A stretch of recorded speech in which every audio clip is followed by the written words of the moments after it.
ओम। सभी वीडियो सुनने वाले बहन भाइयों को मेरी राम राम। आज मैं आपको आज के समय में जो कि अपने अंदर दया भाव रखता है तथा दूसरों की आत्मा का ख्याल रखता है। पहले कहते थे कि आत्मा सो परमात्मा। हमारी दादी कहती थी कि गरीब को मत छेड़िए, गरीब तुझे रो देगा, उसकी सुने परमात्मा, दीन दुनी से खो देगा। प्रत्येक इंसान ने ये सोचना चाहिए कि जो गरीबी में है वो भी हमारे जैसे ही इंसान हैं। वो गरीब भले ही हैं, लेकिन उनके पास सामर्थ्य बहुत है।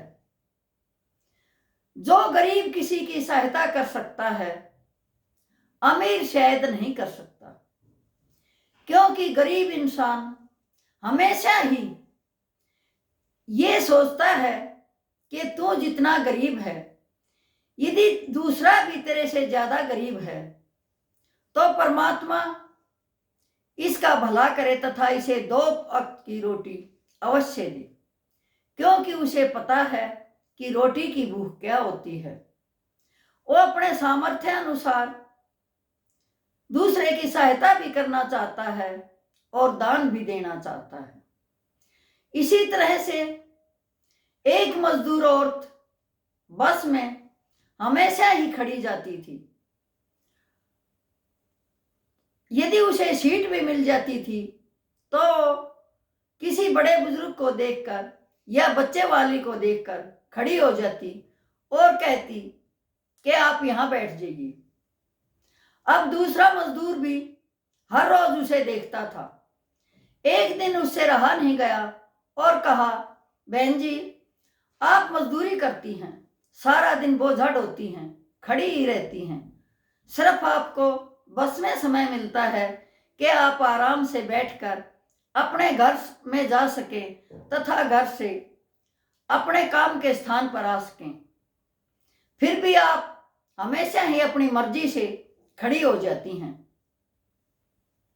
इस पर उस औरत ने कहा कि मैं गरीब हूं, धन धान्य से किसी की सहायता नहीं कर सकती, मैं और किसी चीज से किसी की सहायता नहीं कर सकती। यदि काम करती हूं, वहां से पैसे लेती हूं ताकि मेरे बच्चों को 2 समय की रोटी मिल सके, लेकिन मेरे को तो खड़ा रहना ही है, चाहे काम की जगह खड़ी रहूं या बस में खड़ी रहूं।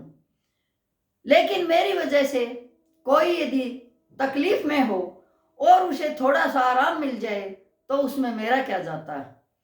यदि कोई बड़ा बुजुर्ग है जिससे खड़ा नहीं रहा जाता और उसे मैं सीट देती हूं तो मुझे बहुत संतोष मिलता है कि चलो किसी को तो मेरी वजह से 2 घड़ी बैठने का टाइम मिला, ये आराम से तो चला जाएगा, वैसे तो इससे खड़ा नहीं रहा जाता, कम से कम यहाँ तो बैठ जाएगा। यदि कोई बच्चे वाली होती है, उसे बच्चा परेशान करता है, तो मैं सोचती हूँ कि यदि मेरा बच्चा भी ऐसे मुझे परेशान कर रहा हो, दूध मांग रहा हो या कोई खाने की चीज मांग रहा हो, तो मेरे ऊपर क्या बीतेगी। इसी तरह से मैं दूसरे के बारे में सोचती हूँ, दूसरे का दुख दर्द मुझे अपना लगता है और मैं सीट से खड़ी हो जाती हूँ तथा दूसरे को अच्छा देखकर, खुश देखकर मुझे बहुत खुशी मिलती है, मुझे आत्म संतोष होता है, चलो किसी की तो सहायता मेरे द्वारा की गई।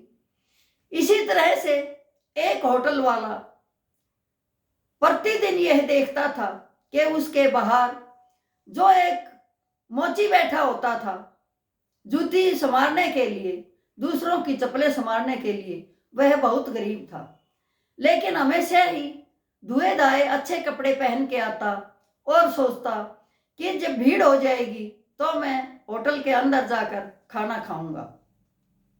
जब भी काफी भीड़ हो जाती दोपहर के समय पे, तब मोची उठता और अपने सामान को एक साइड में लगाकर भीड़ में घुस जाता, पेट भर खाना खाता और परमात्मा को धन्यवाद करता हुआ चला जाता। अब जो उसके रोजमर्रा के ग्राहक थे वो भी उस मोची को देखते थे, पहचानते थे, क्योंकि वो होटल के बाहर ही बैठता था।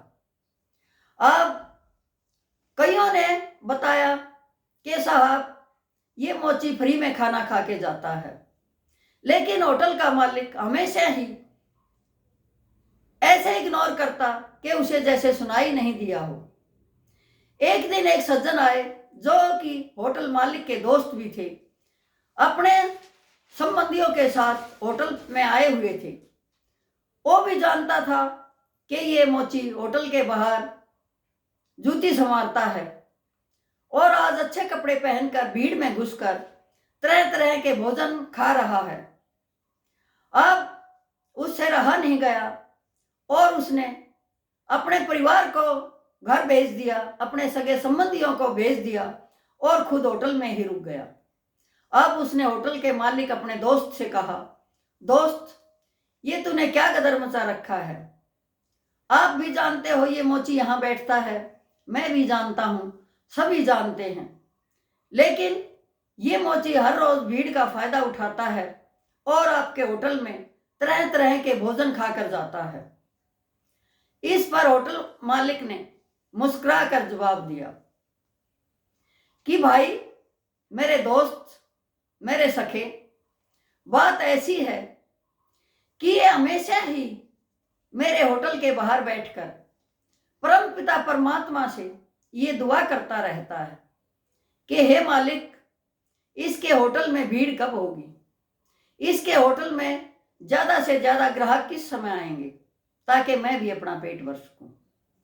इसकी दुआ परमात्मा सुनता है और इसकी दुआ से ही मेरे होटल में प्रतिदिन ज्यादा से ज्यादा भीड़ लगती है और वो भीड़ बढ़ती ही जाती है। मैं सोचता हूं मेरे लिए बहुत भाग्यशाली इंसान है जो मेरे लिए हमेशा ही प्रार्थना करता है। यदि ये रोज भोजन करता भी है तो इसमें मेरा क्या जाता है, ये अपने कर्म का भोजन करता है। मुझे संतोष होता है जब ये मैं देखता हूं कि तरह तरह की चीजें लेकर भोजन कर रहा होता है तो मुझे बहुत संतोष होता है। मैं सोचता हूं कि ऐसा ग्राहक तो एक आधा और आना चाहिए जो कि मेरे होटल के लिए प्रार्थना करे, दुआएं मांगे और मेरे होटल की भीड़ बढ़ती जाए तथा मेरी आमदनी इसी की वजह से तो दिन दुगनी और रात चौगुनी बढ़ रही है।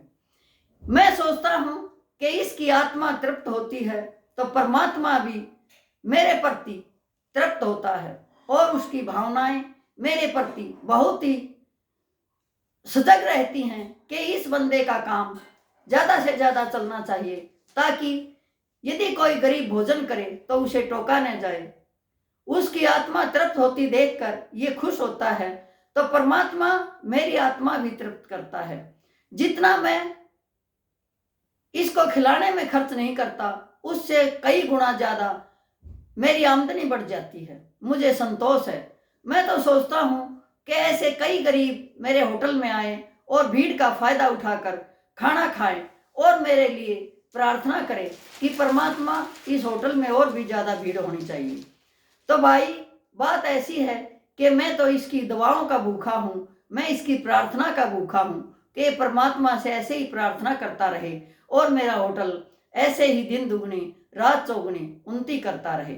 तो ये होटल के मालिक की बात सुनकर दोस्त भी चौकन्ना हो गया और उसने सोचा कि वास्तव में यदि हम किसी के भोजन कराते हैं और उसकी आत्मा तृप्त होती है तो वो तृप्ति हमेशा ही परमात्मा सुनता है और परमात्मा उस इंसान की जिसने की भूखे की आत्मा तृप्त की है उसकी आत्मा परमात्मा तृप्त करता है और उसकी आमदनी उतनी ही बढ़ा देता है जितना कि वो दान करता है, उससे कई गुना उसकी आमदनी बढ़ जाती है।